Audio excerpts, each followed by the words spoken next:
On today's episode of WatchJRGo, we are in the basement at the new house, and I have some huge updates for you guys, and you already saw a lot of it. Today, we're building the studio.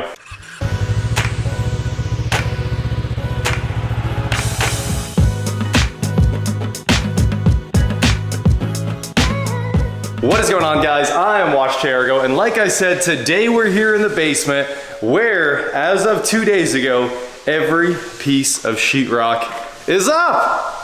I know, what an insane thing to be able to say. I have been so happy about this. I know it's dark right there, but it's a little bit brighter right here. We've got temporary lights in the rooms. You can see, hung it all over the last couple of days. Huge shout out to my buddy Jacob, who came over and helped. Obviously, Dave put in work over here, finishing up sheetrock and leaving me presents like that. And he is knocking it out. Dave is really close to texturing all of the basement ceilings, but he's done with 2 rooms already. So coming down the hallway here, you can see we now have switches everywhere that didn't exist before. So previously there was this switch and that switch, and we found out the previous electricians or owners tried to burn down the house. They did the most insane thing you could ever do on a 3-way switch, and any of you electricians already know what it is. It's where you use the ground for the traveler. So they were running power through the ground in the Romex. We had to replace everything. We ended up cutting out a bunch of Dave's just finished sheetrock. He was very upset, but it had to happen. I wish it would have happened way before, but I'd never taken it apart. I didn't know what was going on in there. And once we took it apart, we were like, oh no. So everything had to be fixed, and we put in a big switch network so you can turn on the hall everywhere, which was a big upgrade to the basement here. But take a look at all this finished out corner bead around the windows, everything like that. Who knows, eventually we might put like a little oak cap right there, but I like the finished sheetrock look. I might leave it like that. But by the end of the day, we need to have this room painted, which is ready. I'm about half done with the ceiling right now. And we've got Jordan in here, a professional painter, not me obviously, who is finishing up the studio.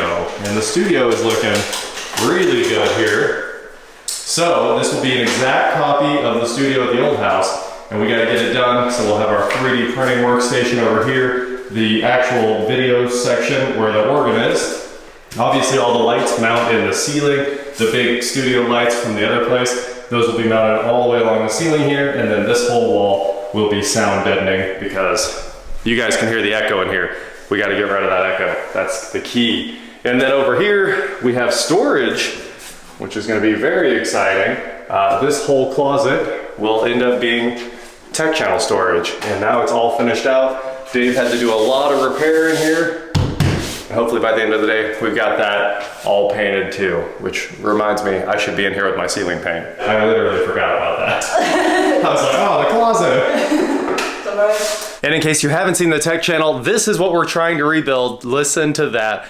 There's no echo at all, thanks to these Oralex cubes on the wall here, these foam panels. These are not the Amazon ones. I will tell you guys, we did a lot of research when we were building this out. Do not buy the Amazon foam panels. They are design only, they don't work. These ones work incredibly well. This room always sounds great. It does exactly what I need it to do. And I'm going to very much miss this room because it doesn't have a ceiling. It also has the solid core door. I forgot we have to do that too, because this room also needs to be silent inside. So this works really, really, really well. It's small and cramped, but it works really well. Obviously, laser aligned all these. I spent way too much time on it, and I have to do it all again. And also, I don't know how well it's gonna come off. The other room over here is used for older technology, and we made it look older. See the trim transitions? We never use this side though. It has its own lights. It has everything going on. It's got the 80s bookshelf. I don't use that at all. And I had shelves that matched this section of the room. I liked how it had 2 feels. We just never ended up using it, and the half wall made it really difficult to move equipment back and forth because there's always giant lighting and tripods and C-stands. Everything's always moving back and forth in here, and this didn't really work out the way I hoped. So I'm excited for the next generation of Mega Room. I'm not excited. I brad nailed all these to the wall. they come off. All right. Well, we're gonna be able to remove all these. Listen to this. You know they work when you can barely hear me. And now it's time to build the 3D printing station, and you know what that means. It's time to set up my new FlexiSpot desk. So huge thank you to FlexiSpot for being the sponsor of today's video. We have the E7 Plus sitting here in boxes all around me. So now it's time to rip open the boxes the E7 Plus comes in, and we'll get this all put together, and I'll show you guys how a standing desk might change your life. All right guys, I just finished setting up my FlexiSpot E7 Plus. Let's give it a quick test.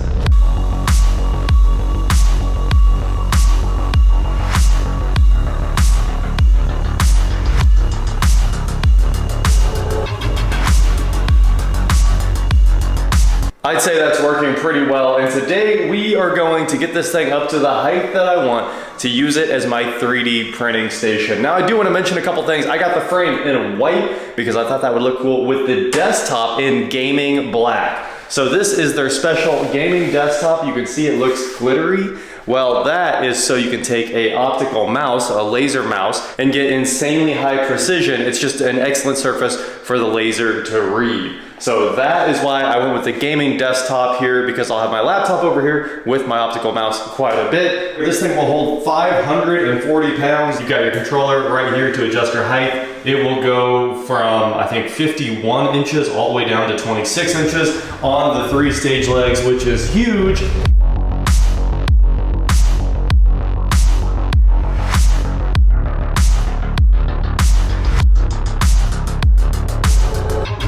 I don't want to forget that the controller has a USB port on the end of it that I use all the time on my other desk. My camera is always charging on it, and that other one, you can also order wireless charging, so I have that one set up so my phone is always charging on the desk as well. FlexiSpot offers all kinds of standing desks and ergonomic chairs. If you want a really stable desk for whatever you want to put on top of it, I'd recommend their E7 Plus with the 4-leg design, and they also have that ergonomic chair that you can adjust for your back's comfort. So I'll throw a link in the description below. Head on over to FlexiSpot and use my promo code YTE7P50 for $50 off your order today. Huge thank you to FlexiSpot for being a continued supporter of automotive creators like me. Now, back to the basement. I gotta come over here, take all these off the wall, remove all of these brads and these brand new walls here, and hopefully not tear anything up. This wall's insulated. We did the same thing over there. Every wall in the new studio is insulated, so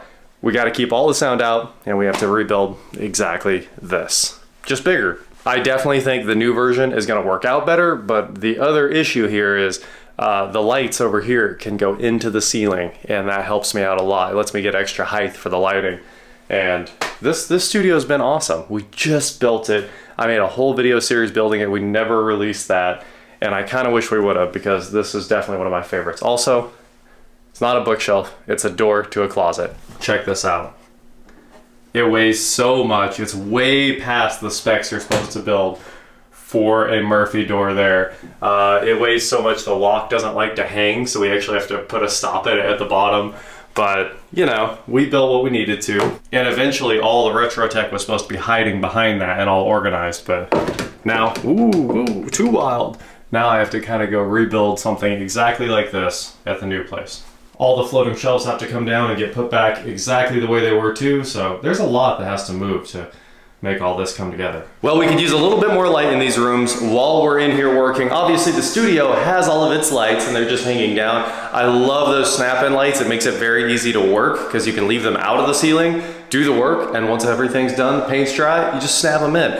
But in here, we could use a little bit more light, and in here, I've got a ceiling fan too, which will help us dry this paint faster. So the ceiling's still, you can see, a couple little streaks of wet on the ceiling. I need another 30 minutes before it's totally dry, but while we're waiting on that, I'm gonna try to install this ceiling fan really fast. So we've got a 60-inch Ormond, a Minka Ormond. This is just whatever fan looks kind of cool at Lowe's. And I wanted this one to be a little wild because this room will probably end up being the gym. So we've got some instructions. We've got some blades. Oh, these blades are straight plastic. That's interesting. I was not expecting plastic blades. I was sure they would be metal, but it makes sense. All right, let's get all this out of here. We got our fan controller right here. Come on, fan controller. The remote, battery for the remote, wire nuts, fan controller, a little shroud in here. The light, always good. Just go ahead and put that out of its plastic. The motor, and a drop column, which I don't know if we're gonna end up using. And the cage that lets us actually mount this thing to our fan box in the ceiling. Let's start installing. Just gotta unwrap all this stuff and try not to get it dirty at the same time. All right, we got our bracket up here. Just pull the screws out of the box, put them right back into the bracket. The fan actually sits on a ball that you kind of drop into this socket, and that's what lets it rock and float around freely there. So obviously we got the box ground, we've got the house ground, and the ground for the actual mount, the ball mount here. And we'll shoot all of this together. This all connects to the fan controller. And also this fan has a light out input, which is the blue. So you've got line, which is black, fan motor, and then blue. Yeah, so the fan controller, first we had to match up the dip switches on this, but it's gonna slide up in here and hide after we tie all the wires in here in just a moment. And then you do tie all three of these together right there. And once you're done with that, you can go ahead and cut these. Don't leave tons of slack up in the fan or anything like that. These are in case you have an extended down rod, but I actually shortened the down rod, so I just got back from the shop where I took an inch out of the down rod and then re-drilled the hole and put everything back together because I don't like how far down ceiling fans hang. I actually wish this was even closer. They should almost be perfectly flush to the ceiling. That's where a fan should sit. So I got it to be a little bit higher, about an inch higher, and now let's make these connections and start putting blades on here. Well, the rest of the fan went together pretty quickly, as you'd expect, to the motor controller, black to black, white to white, and then obviously the 3 wires out of that. And then there were 3 screws that hold this, which is what they're calling the flywheel, this outer housing that spins with this motor. You have to get those 3 screws in. It's got a little arrow there because they balance them together, which is cool. The light will plug into that and twist on, but now we have to install the blades, which is 3 screws for each blade, and it's done. This went together pretty quickly other than my custom fabrication on the down rod. Be careful when you shorten those down rods, because once you shorten them so much, like I could probably get another inch out of that, but after that you wouldn't be able to use a tool to actually put the thing together, and that's where you get into trouble. Just think about being able to get a screwdriver and whatever you're doing. It would be nicer if all the screws were just on the outside, but now, you know, we're in a fully hidden fastener society. So we don't get that old school stuff where you can just put it together at any height or whatever you want to do. You got to think through it a little bit. And just like that, the room looks 100 times more complete. Finally, lights in the ceiling of this old house. You guys know what it was like before. There were basically no lights anywhere in this house. So we've been slowly fixing all of these problems. It took a lot of work to add all of this, but the end result is so good. So we've got a fan in here, which is what's going to end up being the gym, I'm sure. I need a place to put the workout equipment, and I want to add some weights and stuff like that too, because while we're swapping engines, sometimes you need to be able to just pick the whole engine up yourself, right? Don't worry about your back, just commit. But anyway, that's why this room needed to have a fan, and the other room, well, it's probably gonna get a fan too, but we got all these lights in the hallway over the last day or so. There's one more hole that's nearly impossible to drill, and that's why that one's not done right there. But that will be this light here. Obviously, this is the rest of our giant switch network, so you can walk out of a bedroom if they ever become bedrooms and turn on the lights. This room is progressing really quickly as well. We're just about there. Obviously, the ceiling is a bit of a nightmare, so I was ready to paint this with stain blocker to try to get these marker things off the ceiling. And Dave told me that if I do that, it'll be hard for his texture to stick. So he was like, let me texture it, and then you can stain block it, and then you can prime it, paint it. So this is kind of a never-ending deal, getting all this gone. Who knew it was gonna be that much of a problem?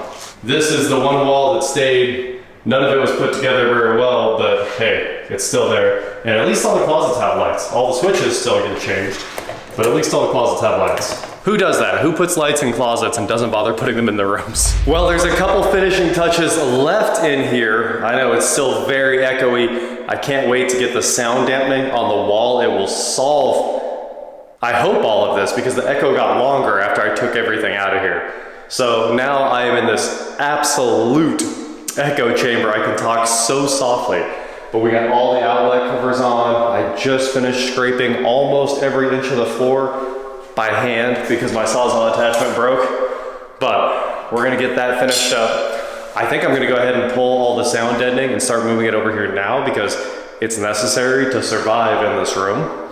And then we're gonna lay the floors today too. So I'm going to buy the floors. Right now it'll be the same floor from the other studio. And I think we're gonna upgrade the underlayment and just get to work. And also, I'm gonna take those floors all the way into the closet as well because we can't have too many floor transitions in here. So this room is like 85% done. I would say 99.5, but the floors are a little bit of work. Obviously, it's not gonna get trimmed out for a bit. Whew, that echo is intense, isn't it? And then everything's moving in here to the other echo chamber, but it's looking really, really nice. We've got our fan, we've got an accent wall. Took me a while to decide what we were gonna do, but I think that looks pretty good. The whites are all marshmallow with ultra white trim like the rest of the house. This is called Fireweed, and I thought it was a nice muted red. And the fan, obviously, loving that. It made such a difference helping that paint dry there. And in here, I think the gray is Sirius gray, and the purple, I took the buckets out of here, but I think it's called like Purple Passage or something like that. I like the purple a lot. It popped in the other room. I figured it would pop in here. Now it needs a lot of black accents. That's what ties everything together. So we're gonna make a black bookshelf that matches the other one and hopefully put another glass electronic fireplace in that too. So everything matches. And it is floor time. I am getting this thing laid in here. It took a very long time to set up because originally when we set these walls, the walls were lined up with the laser, but we do know behind them and also the floor has like a lot of imperfections and stuff like that. So I'm learning about this floor very, very well. In fact, where I just stepped, I can feel there's a slight transition down under my foot. And I know right here, it's high. So all over the place, I'm working really hard to make sure this lays down correctly. And we also had to run underlayment to deal with floor imperfections as well. I mean, it's not like we're gonna re-pour the concrete in the basement. So we're making progress here. The hard part's done. The hard parts are obviously that penetration there, that drain for whatever they want to do with it, or a wet bar. We haven't decided yet. And of course, the transition into the closet. So making progress there, a little bit more underlayment to do, but hey, we are getting close.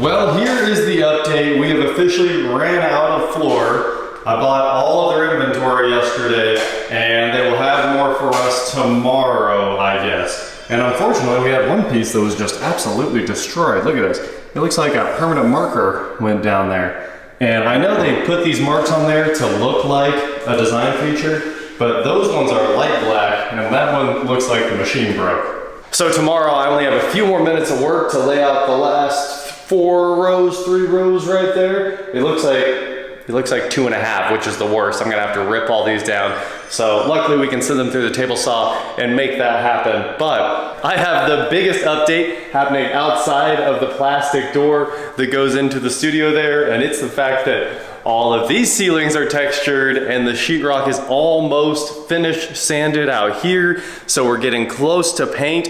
My floors have been canceled and uncanceled and canceled for the studio, which is unfortunate. Obviously, you guys saw how far we got. Then they said everything would be here today, and then they were like, actually, no, it won't. And then they called back and said, yes, it will. And then today they called back and said, no, it won't.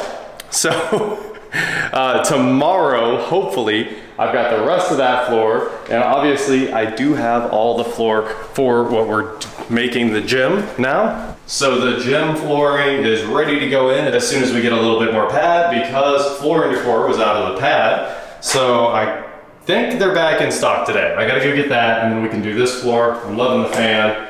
Fan is just very nice, and having wall plates on, also nice. That room needs a little bit of prep. These walls, I'm hoping I can be wiping down by the end of the day and throwing some paint on here, and that is as much progress as I could possibly ask for.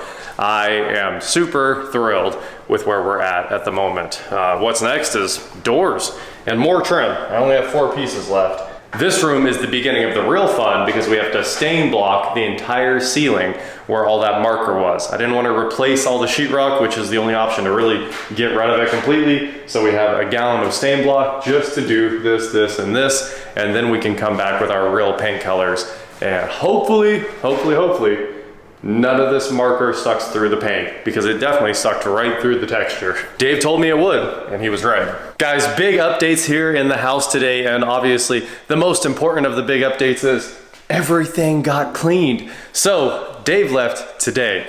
All the sheetrock is finally sanded, and for the last 3 months, and really during the whole project, just consistent sheetrock dust covered everything. And I would vacuum almost daily. Every time he would leave, I'd have to vacuum the whole floor, and that would get that top layer of dust off that can be stirred up. So I couldn't live in the house, right? You can't do laundry because if a shirt touches the floor and there's dust, it's ruined immediately. Sheetrock dust will turn this white. So a lot of work went into keeping it mildly clean, but as of today, the floors have been cleaned for the first time. For real, fully mopped. I'm so excited about that. All of the cabinets had all the grout, dust was on those. All of that was wiped off today. And basically everything. There's little touch-up stuff, like that light's still not in, but almost everything is done. Up here, when I told you guys we had to cut out a bunch of sheetrock, this was just all replaced again. You can see the transition to the primer right over there. But all that was replaced. A huge section of the stairs have been replaced. That sheetrock, all of that got done today. I spent a couple of hours pulling staples and nails out of the stairs, and they're still not perfect, but they're getting close. They are getting very close. And we threw away that giant box we were using for trash over there as well. So stair rails are coming, but I don't know when they're coming. And the reason is I can't afford stair rails. So the railing is all glass and it has a stainless top. It's what I always envisioned here. I want it to look very modern and sleek. I'm sure everyone has an opinion. They hate my idea, but that's fine because I want glass rails around this thing. And it's $4,500. And that's just the glass and the railing. I get to do it myself. So we'll make that happen one of these days, and until then, everyone just has to stay away from the edge. I don't have any problem with it. Some people come over here and freak out about it, but don't fall down the stairs. And I'll put a chair over there or something to stop people for now. Down here, all the primer is drying, and for the first time, you guys can see, look at that. This is all primed. The ceiling has its first coat on it as well. That was last night's job. The floors got finished yesterday and today. That was the yesterday and today job. So we got more underlayment finally to finish the gym. 3D printing station from FlexiSpot looking pretty good over there. Closet finally done. When you're doing click lock floors, LVP floors by yourself, you know what the gap needs to be to the wall. It should be between 1/8 and 1/4 of an inch. It's supposed to have room for expansion. Leave a little gap, don't leave a lot of gap. It's pretty obvious, but also another pro tip is keep a piece of trim, the trim you're actually using, with you, and then just put it up against the trim to make sure you don't fall short anywhere. Because if you fall short, it's gonna look real bad. And if you finish the whole floor and have to tear it all out to fix that, it's gonna look real bad. I know the right answer is just use caulk, but we usually pull the floor back out and fix it. But that's it. We got all that in. We're ready to trim, and we're ready to start moving lights and soundproofing over here. So that is the big update. I'll get the second coat of paint on the ceiling and put these lights in tomorrow. Everything, Dave moved out, so we can finally go to work and get all this done. that is it for today, guys. Thank you so much for watching. Huge thank you to FlexiSpot for being the sponsor of today's video. Don't forget to hit the link in the description below. And don't forget to head on over to shop WatchJRGo.com for cool shirts, not like this. And please like, share, subscribe, do whatever you want to do. And I will talk to you next time. This is like 10 days of work in one video, guys. We just kept going and kept going. They could have been separate videos, but it all needed to come together in that room. So we're close. And now I just need to get down there and scrape that entire floor over there by hand and put the floors in. It's my back is done.